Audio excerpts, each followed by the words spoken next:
I'm sorry, the pile had to come down because I was risking a death by books. I guess there are worse ways to go.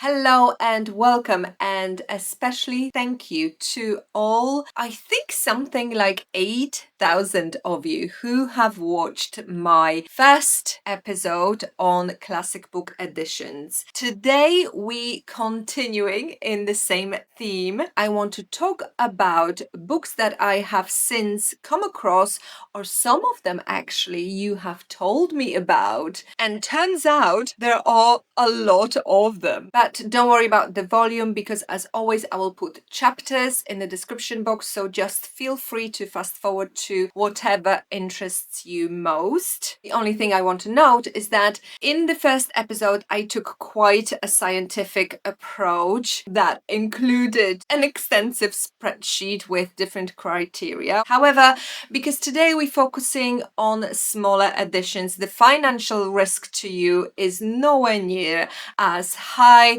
And I'm saying smaller collections, except for the first 2 or 3, which are slightly bigger, which I seem to have missed out in the first episode, mainly because they're not available here in the UK. So let's jump right in. First, let's just do a very quick recap of the top 3 my personal favorite collections. You will remember in episode 1, my personal favorite was Oxford World's Classics, and I am pleased to confirm that this is still the case. I am currently reading War and Peace, and despite the huge size of this novel, this has been such a pleasant experience. Despite over 1,300 pages, this book stays flat, which to me is super important. The letters are still very good size, and I just love Oxford World's Classics. In this same theme, I just want to mention quickly that I still dislike Penguin's Black Classics. I know this is such a popular collection, but for me personally, their inconsistency, especially with the font size, drives me absolutely crazy.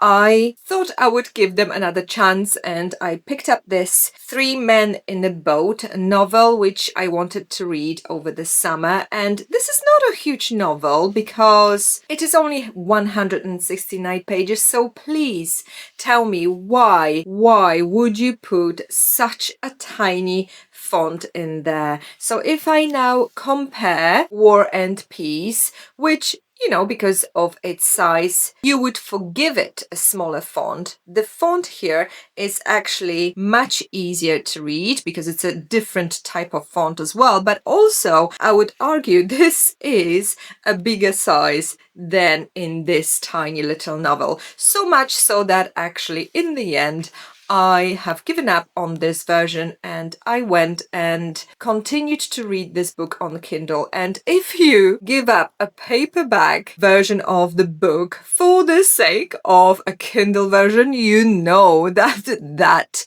edition is just not great. And in terms of the inconsistency, in the secondhand bookstore I picked up The Count of Monte Cristo by Alexandre Dumas, and here, despite it being an enormous book, even here the size of the font is bigger than in this tiny little novel. So I just never know what I'm going to get, and on that basis I will only buy a copy of Penguin's Black Classics if I can see it and touch it and open it and check it for myself. I will just never buy Penguin Black Classics on the line. Now, in terms of my second favorite collection, which in my first episode was the vintage classics, I do have a little bit of an update in that when I recently purchased a secondhand copy of this Bronte novel, you can see that on the edge of the cover, the plastic film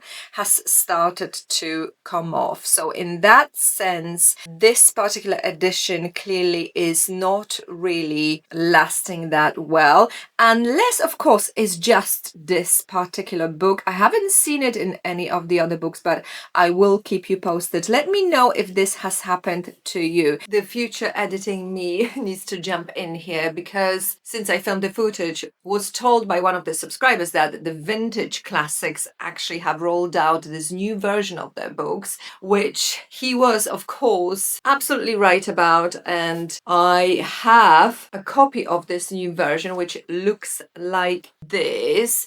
It still has this red spine, but check this out. Inside, we've got a French flap. I love a French flap. I'm not entirely sure what its function is, other than making a book look really cool, but I really like it. So this is So Long, See You Tomorrow by William Maxwell, which is quite a small book. And because this is a smaller book, it feels like this size, it's smaller. I just grabbed two similar size books from the older version of Vintage Classics, and when I put these together, I'm not sure if the camera will be able to pick this up. In terms of the overall sizes of the books, yes, they are the same.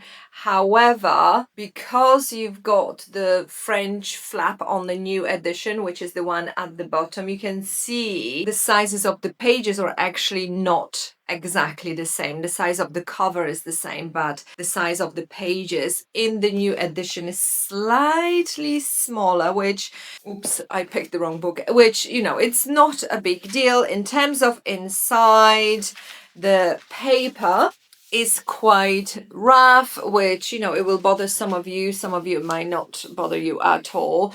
The font size is okay, it's quite good. It's not the smallest, it's not the largest, but you do have very decent margins in there. And yes, you do get an introduction. Actually, in this book, the introduction comes from Anne Patchett, so I'll definitely be reading that. I love the design. The design of the cover is great and very, very smooth, although on the old versions the cover was also very smooth. However, I'm just sold by the French flap. You've got one at the back as well.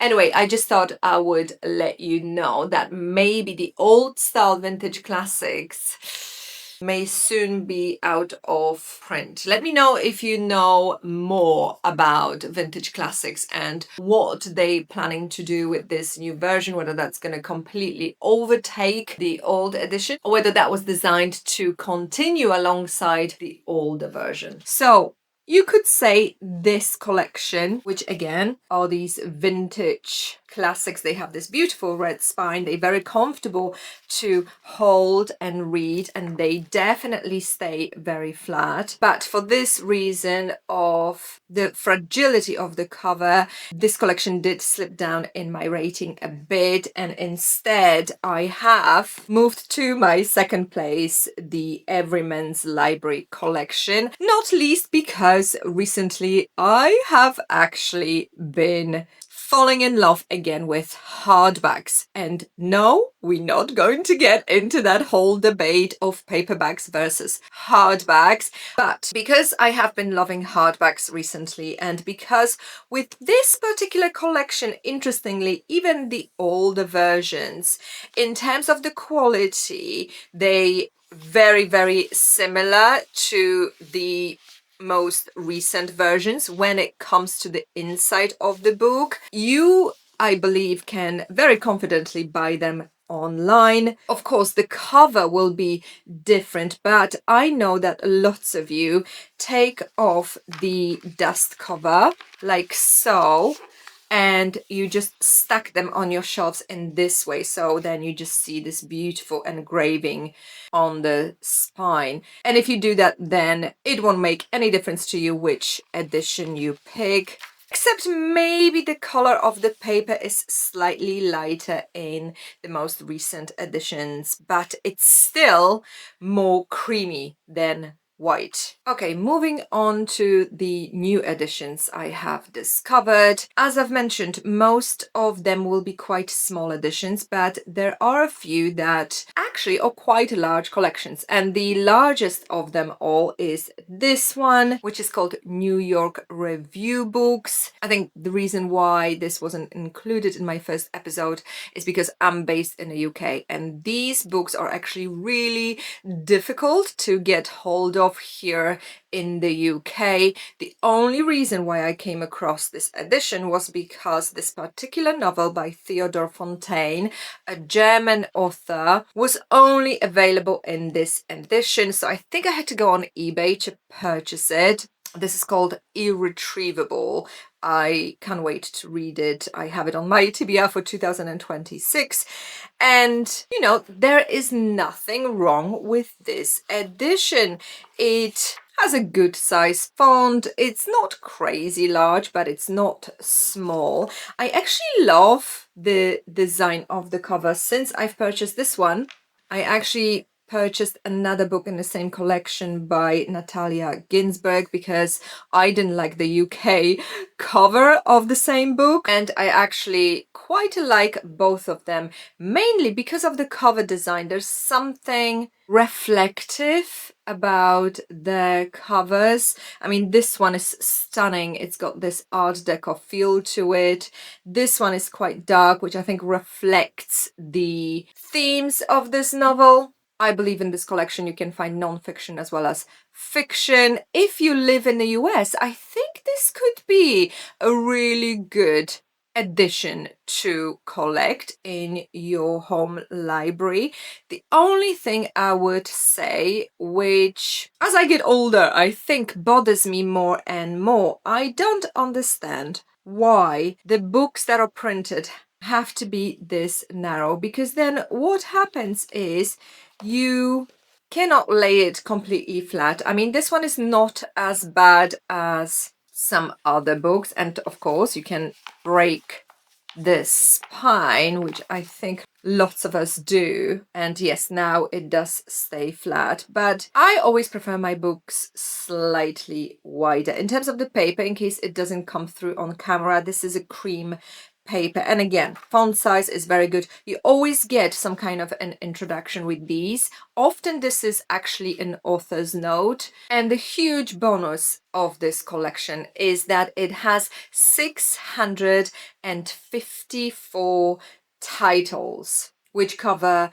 different eras and times. They are a very, very eclectic mix. I love the fact that they give life to novels like this one, which I have not seen printed in the English language in any other edition. This is a, 19th century novel by a major German writer, which shouldn't be forgotten like this. And then we have Penguin Classics Deluxe edition, which one of the subscribers told me about this one actually. Thank you so much, because with this edition Penguin is redeeming themselves to me. I love it. So first of all, you've got a French flap. I love a French flap.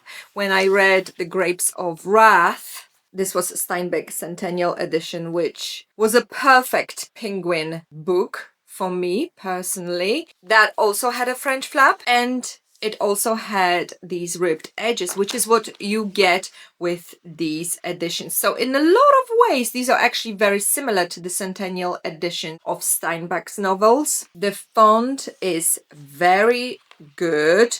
The pages are quite thick, actually. They creamy. You do get an introduction, which, as you know, I never read in my books, especially in Penguin books, because they sometimes have spoilers. I would normally go ahead and read it after I finish the book. Does it stay flat? Not really initially, but because this is a soft cover book and also it's quite wide, you can bend it slightly and there you go. It does stay flat. The only thing, again, a bit of an inconsistency, which doesn't annoy me as much as the font, is the fact that the feel of the cover, for example, of this book is very different to this one. This is rough and this is smooth. In terms of everything else, they very, very similar, because here you also have a French flap. You also have that thick creamy paper, and you also have a great size font. But other than that, this is a fantastic choice. And check this out, 127 titles in this edition. Next we have Penguin Archive. This is a fairly new collection, because I believe this is a collection celebrating 90 years of Penguin books. And in this collection you have 90 titles of books that, as Penguin says on the website, have defined the world we live in. So you will find a lot of essays in this collection. There's Nietzsche, there's Orwell, but there are also short novellas, including this one, Chess, by the German author Stefan Zweig. And there are other novellas. One of them that I saw on the website was The Driver's Seat by Muriel Sparks, which I read earlier this year, and it was anything like I've read before. So in terms of maybe more controversial pieces of work, if that's something that you want to be collecting, this could be a good addition. In terms of the size, this is tiny. Look at the comparison. I personally am not a huge fan of small size books, because even though they're easy to carry, holding them is not comfortable. However, I must say I do absolutely adore this very pure design of white and red, although I suspect this will get disgustingly dirty very, very quickly, because the cover is not gloss, it's matte. So you will see the finger stains on it, I'm sure, in no time. And again, as always with small books of this size, you can't really hold it flat. They bounce. Look at this. But for the purpose of just throwing it into even the smallest handbag, these could be perfect. And actually, I do need to say the font in these is huge considering the size of the edition. And for the final larger collections, because in this collection we have 172 titles. This is how many I counted on Wordsworth website. We have Wordsworth classics, of which I was sharing with you in my first episode the older version. This is the new version. I think the design of the cover is much better. A lot of you in the comments have told me after that you actually quite like Wordsworth classics and you really appreciate their affordability. And it is true, they are very cheap to buy. And in this new collection, it seems like they've got different designs of titles depending on the authors or the era. There isn't really 100% consistency. I quite like this particular edition of Agnes Grey. I love when the cover is matte and it doesn't have that plasticky feel to it. Also, Agnes Grey letters are embossed. It's actually for the price. I think I purchased this for about £3 from the World of Books. This is such a fantastic value and it is very comfortable to hold, because I don't know why, but the pages and the cover seems quite bendy and flexible. Okay, so it doesn't stay quite flat, but because of its lightness, and again, if you bend the spine a little bit, voila. So for those of you who watch their pennies, this could be a great option, but do check on Wordsworth's website the designs, because For example, I personally, if I wanted to collect books in the same edition, I would want them to have some kind of consistency in the design cover. And actually, one thing I haven't compared is the sizes, but I assume they're all the same size and they just have different design cover. Okay, so now we're moving on to the smaller editions, which I came across quite randomly. Some of them were purchased in TK Maxx, which, as you know, it's mainly clothes and home goods store, but sometimes they also have books as well. And the books do include classics. However, these editions are much, much smaller size and they may be difficult to get hold of. But if you're not planning a huge collection for yourself, or if you come across these in a shop, hopefully this video will help you make a decision quicker whether these editions are for you or not. So first one up is this one, which is called Revive Classics. It was recommended to me by one of the subscribers and I've never heard of this edition before, so I looked it up. This is gorgeous. It has a dust cover, and under the dust cover, unlike with the Everyman's Library edition, you have a proper design as well as writing on the spine. So you could potentially take off the dust jacket and just lay it vertically on your shelf and it would still look gorgeous. It's got this beautiful matte feel to it. In terms of the size, let me just compare this to Penguin Classic. So it is a bit bigger. However, when I ordered it online, I was expecting it to be even much bigger because of the price. I don't know why, but this is super expensive edition. If you look on Amazon, because you can get some of these on Amazon, they're about £30. I got this for £23 and I think I am going to give this to my son for Christmas. Don't worry, he doesn't watch my videos, so he doesn't know what's coming, because recently he has been into science fiction classics, so I'm sure he will love this one. Let's open this up and see if we get our values worth. So, very smooth, gorgeous paper, and yes, very thick. Do you know what? I think this is exactly what these books are perfect for.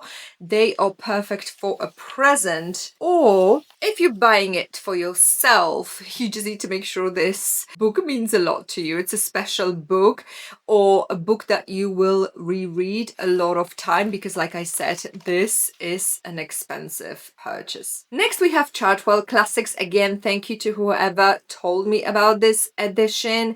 This is a very interesting size because when you compare it to Penguin Classic, this is actually wider than Penguin Classic, which I love because, as you know, my usual gripe with book editions is that they're too narrow, but this one is wide, which means this will be beautiful and very comfortable to read. Look at this. This opens perfectly flat, massive letters, and again we have a dust jacket, title on the spine, nothing on the cover underneath the jacket. Some of you said that you don't see the point of dust jackets, and I can see why someone would say that, because actually when you read the books, sometimes they can be a bit in the way, and what happens to me often is I will take this off when I'm reading the book. It's absolutely your choice. You can take it off or leave it, but they will make your book last longer if you keep the dust jacket on. So in this collection you have, I believe, 38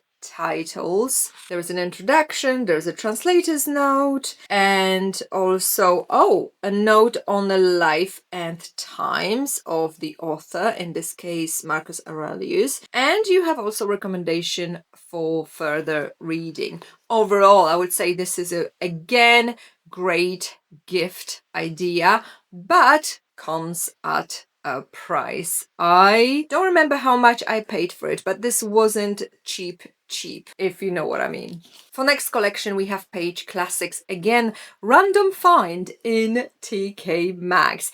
This will be a perfect edition for those of you who do like quite flashy and shiny and luxurious editions, because look at these covers. I must say they are gorgeous. I think I got them for a steal. I've taken off the tag with the price, but this was $7.99, and I can see underneath US price $30, which I'm not sure if that's expensive for the American standards or not for a book like this. Also, the size of it.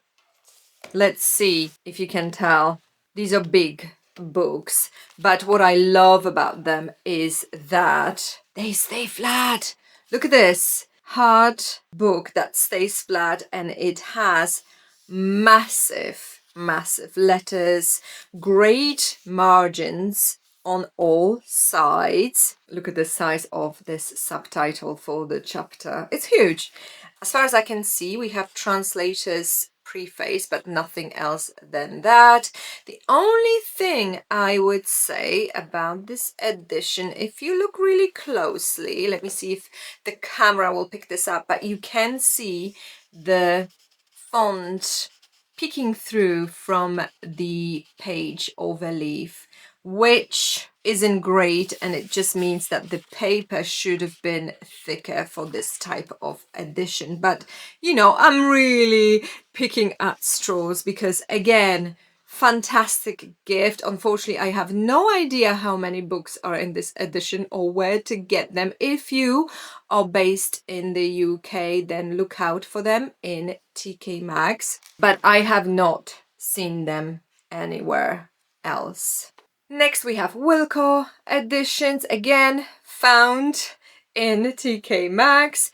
In terms of the size, this is around the same size as Penguin Black Classics, maybe tiny bit bigger. Yes, and tiny bit wider. If you asked me, I would say these margins are too tiny, especially that the book doesn't stay flat, so you have to really bend it down to be able to see the letters at the edges. Like with the previous edition, you can see the font peeking through from the next page.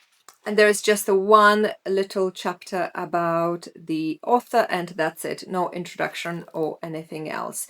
So if you like your books to be on a smaller side, this may be something that you like. I personally like my books a little bit bigger, especially when they in hardcover version. And in contrast to this previous edition, look at the size of this classic.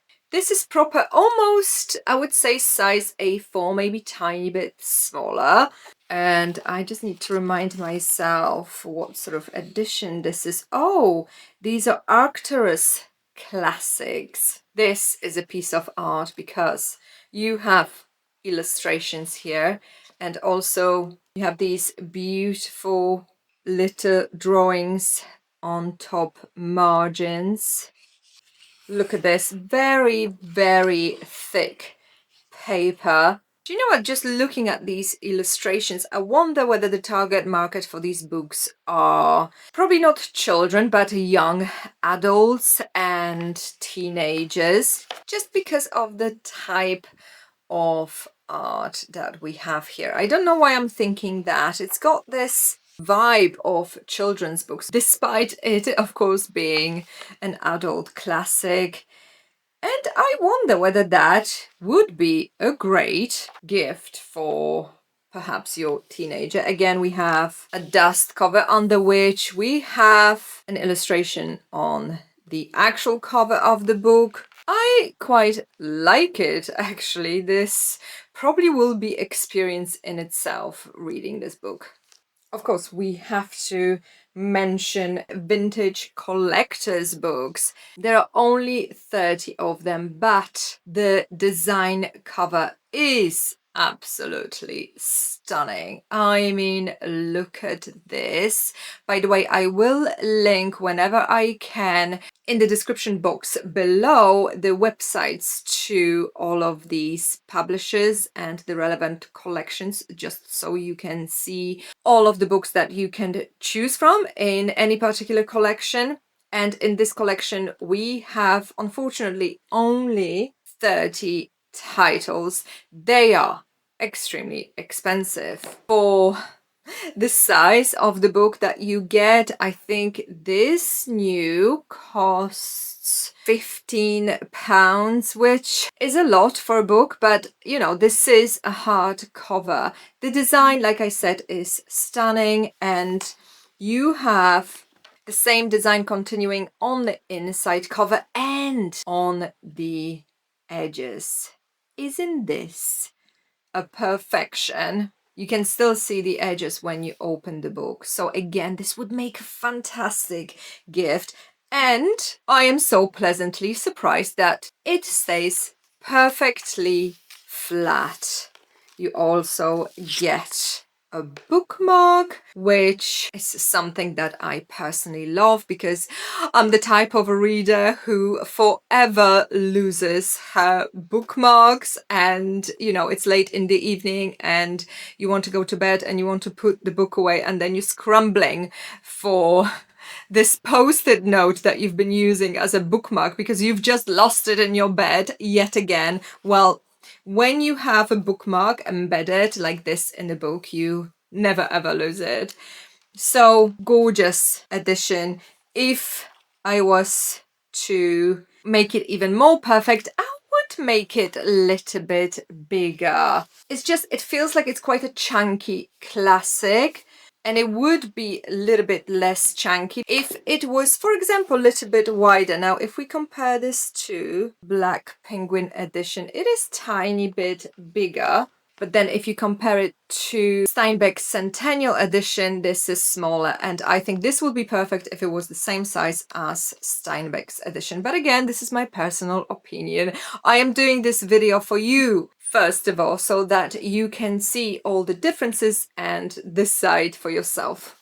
Let me end the hardbacks section with my favorite edition. I could not believe it when I saw it. This is perfection to me. First of all, obviously this is a hardcover. The design to me is absolutely stunning.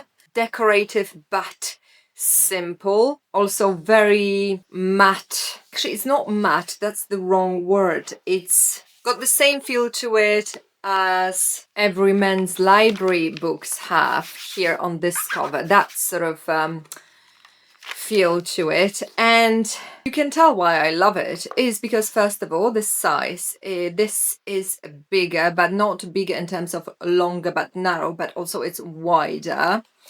And also look at the letters. I hope you can see these are massive in comparison to Penguin. I mean, there's just no competition here. Also opens absolutely beautifully. Flat. You get these beautiful dividers between the chapters. You also get some illustrations at the front.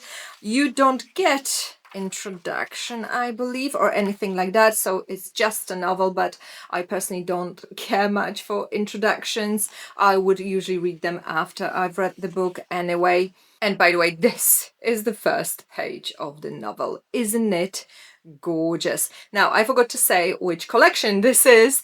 This is Cranford collection. I think you can still get some books online. However, there's always a catch. When I was buying this book, this was in my local TK Maxx. I know I'm repeating myself, but you can find some great things in TK Maxx. I saw a couple of other books in the same collection, and unfortunately they were very different. The font was smaller, they didn't open flat, the margins were smaller. The only one that I once came across that was absolutely the same stunning quality and the same level of comfort, if you like, was Jane Eyre.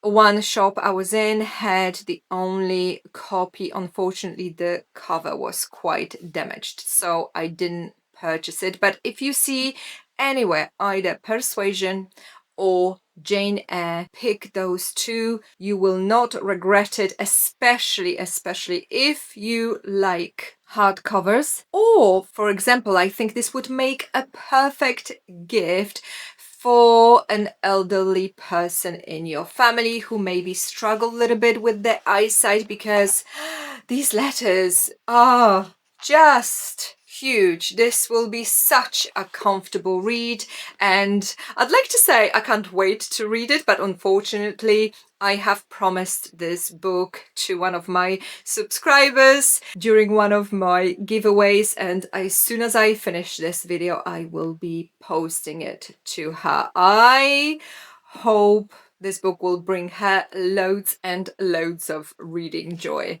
Moving on to soft covers, let me present to you something that potentially may look on the camera as if it was a hardcover, because this is a stunning book.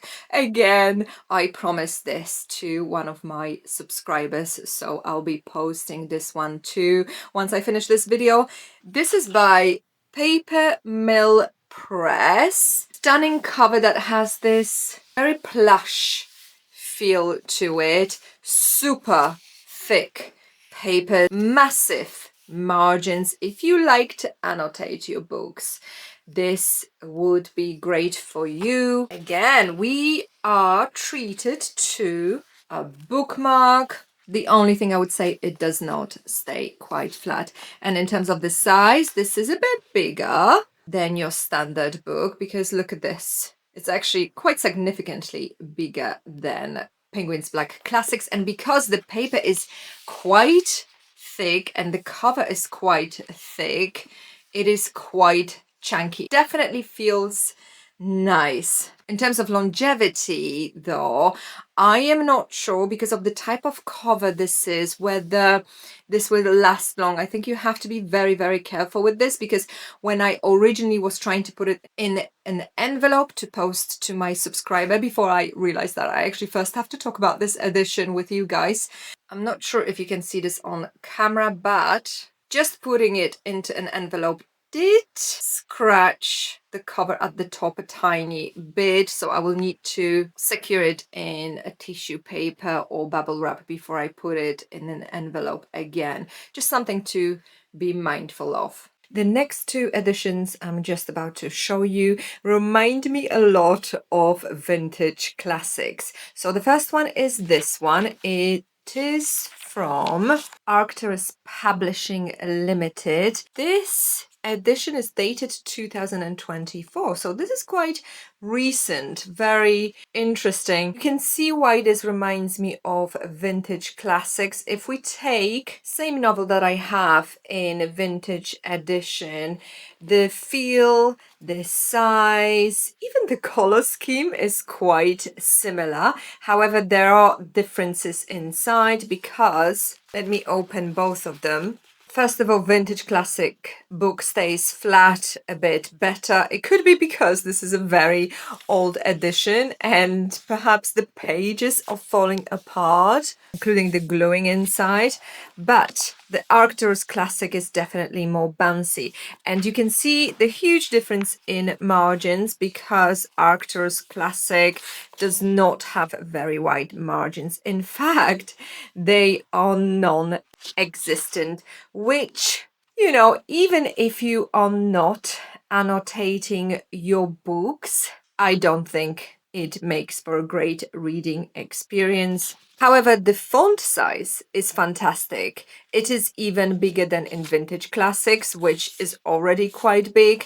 So this could potentially be a good option for those of you who really care about a large font but still want a paperback, which is actually quite difficult to get from my experience. A paperback that has a large font. And the second edition that reminds me a lot of vintage classics is this one. These are Alma classic books from a company called Alma Books Limited. Interestingly, they both classics, but they have very different covers. This and Bronte's books got a little bit more traditional cover. This one has more of a modern graphic design, but inside they fairly identical because certainly the font size is the same.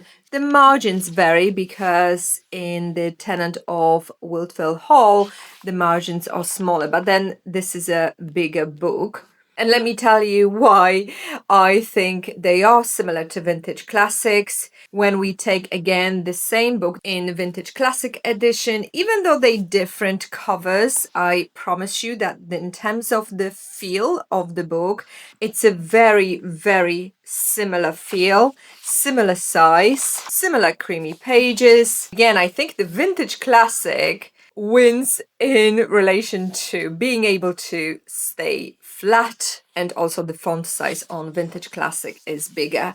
However, this is still a very comfortable to hold book. Let's see what's in the beginning. Oh, I get a bookmark from Blackwell's. How interesting. This was a used book. I love it when you discover people's letters or inscriptions in the used books that you buy. Anyway, as far as I can see, there is no introduction here. Just checking the end of the book. Oh, you do get a write-up on author's life. So that's great. And with this Dostoevsky's novel, I wanted to compare this vintage classic book, which is Slaughterhouse-Five, because again it reminds me very much in relation to the cover design, this sort of modern approach. And I can confirm same with these two books. The Alma Classic font is tiny bit smaller than vintage classic, which is why I love vintage classics. They tend to have quite big fonts. So yes, overall very decent paperback, especially if you can get it for a reasonable price. Next we have probably my favorite find in this second batch. It is a paperback, and this one I found in a library. I hope you can still see it despite the glare because of the plastic library cover. But this book, which happens to be The Awakening by Kate Chopin, I was so happy to see how comfortable this book is to hold and how huge the font is. I know I keep going on about the font, which probably, just means I'm getting old, but I know for a lot of you this will be super important. And actually, even if you have absolutely no issues with your eyesight, I find that it is just so much more pleasant to read when the font is bigger. It just feels like you're not struggling, you're not unnecessarily struggling. We shouldn't be struggling when we're reading a book, right? It should be pure pleasure. So this book is by Canongate, and I will be looking out for more of the editions. I actually did look up, and I am happy to report that there are apparently over 100 titles in this edition.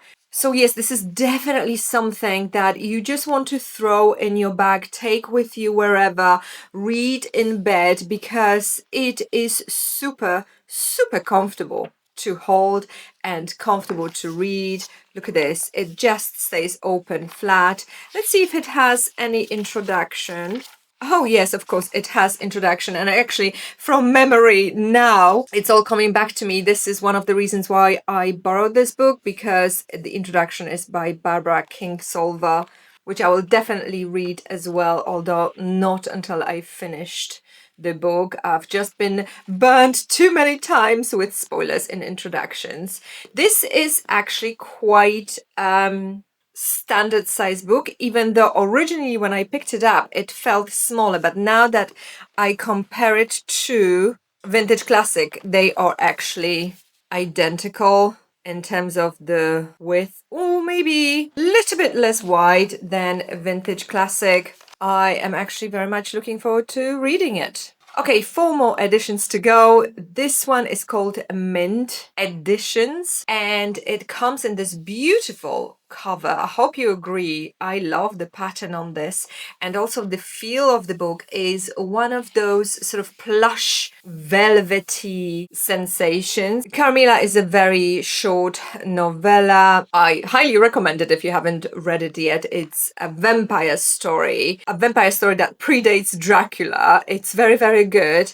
However, when it comes to this edition, despite the story being so short, look how tightly the letters and the paragraphs are packed. Completely unnecessary, because this is already very short book, so you don't have to squeeze everything so much. And actually, you just saw that the book bounces. It doesn't stay open flat. So yes, it's very light. Yes, it's very pretty. But in terms of comfort of reading, I'm not sure.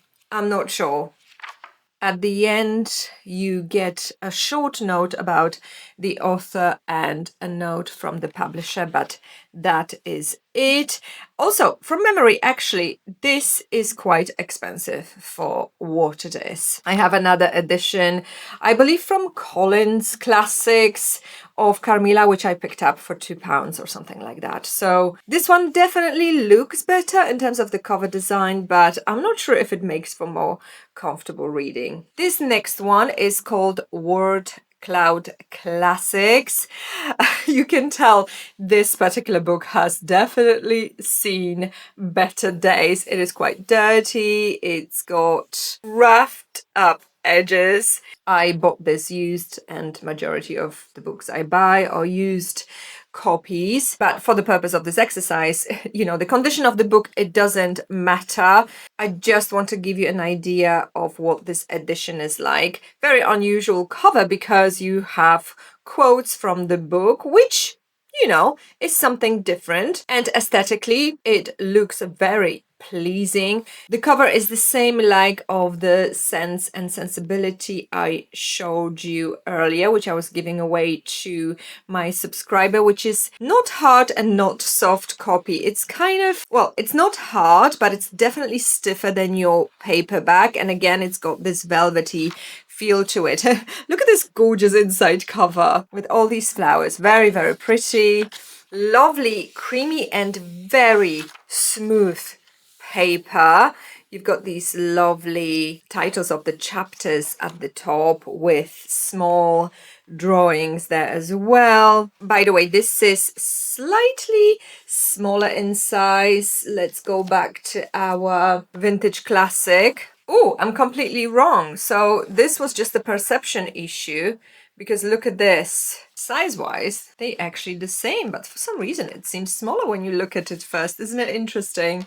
Do you know what? I think I'm actually going to enjoy reading this. The font is big. The margins are not massive, but they're sufficient. But also, I love the fact that the pages are stitched up and not glued together. So I can confidently bend it without worrying anything will happen to the pages and that they will fall out. And having just checked the front and the back, there is no introduction or any other notes. However, at the back, what you do get is titles of other classics that you can find in this edition. So I will just leave the camera on for a second in case you want to take a screenshot, because you maybe want to start collecting these, just so you know what sort of titles you can find from this publisher. One Before Last classic edition is by Pushkin Press, and I actually had to look them up because I was intrigued by the titles in their classics selection. Pushkin Press was founded in 1997 by Melissa Ulfane, and her ambition was to bring literature in translation to the UK. Now, since then, Penguin has bought Pushkin Press, so Pushkin Press is now part of Penguin, but they very much maintain the Pushkin Press collection, and it is very much still in circulation. And I was very impressed by the titles because they seem to be less known European classics, especially from the 20th century. For example, this author is a Hungarian author. I have never heard of him, so I'm looking forward to reading it. In terms of the edition itself, again, very much kind of your standard vintage classics feel to it, because it's got this modern cover design, good font, and very comfortable to hold and to read, good margins, very, very much like the vintage classics. I don't think there's any introduction. No, there isn't, but there is translator's note. So I am definitely intrigued, and I'm looking forward to rediscovering maybe lesser known non-English writers through Pushkin Press. And finally, we have Picador Classics. You can see on the spine the name of this edition. Now, this happens to be a non-fiction book, which, you know, there's nothing wrong with that. We have lots of non-fiction classics, but I take a bit of a skeptical approach to anything that has been written in the last 50 years that people call classics. And I think this book was written in the late 90s. Same goes for books like, for example, The Secret History by Donna Tartt. I think, to me, that's a too young book to be called a classic, because it hasn't really yet properly stood the test of time. Found this in a second-hand bookstore. I picked it up because I am curious about this book, and when I looked it up, these series were launched in 2022, and it was called A List of Era-Defining Modern Classics. Apparently this collection also includes fiction as well as non-fiction, but all these titles are all about starting new conversations, or being technically dazzling, or having some kind of other, maybe for example, cultural significance. In terms of the quality of the edition itself, this definitely does not stay flat. It bounces a lot. It's quite a dense book. It does have apparently some pictures in it as well, it being non-fiction. So yes, I will be bending this spine quite a bit in this book in order to feel like it's comfortable for me to read it. But having said that, the font is very good size, so absolutely no issues there. And you get both an introduction and also you get an afterword.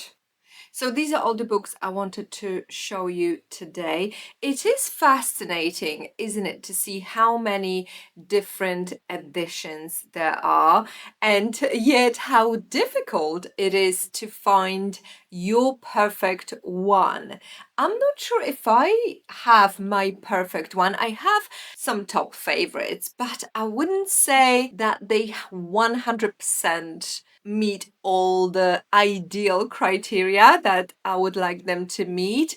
And I don't know whether in the process of designing these editions, the publishers get readers involved at all or not. I would hope they do, but if they do, maybe not in a sufficient way, because I feel like lots of them still miss the mark. I don't know. If you have experience working in publishing, please let me know how it works. Because especially the comfort of holding and reading the book is often overlooked. Let me know if you found your perfect edition. Okay, I think I'm going to go and eat something now because I'm starving. I've been filming for over half a day. If you haven't subscribed yet, please consider subscribing. It really helps me to continue to be able to make these videos for you. And have a fantastic weekend and a fantastic week. And as always, I will see you next Friday. Bye for now.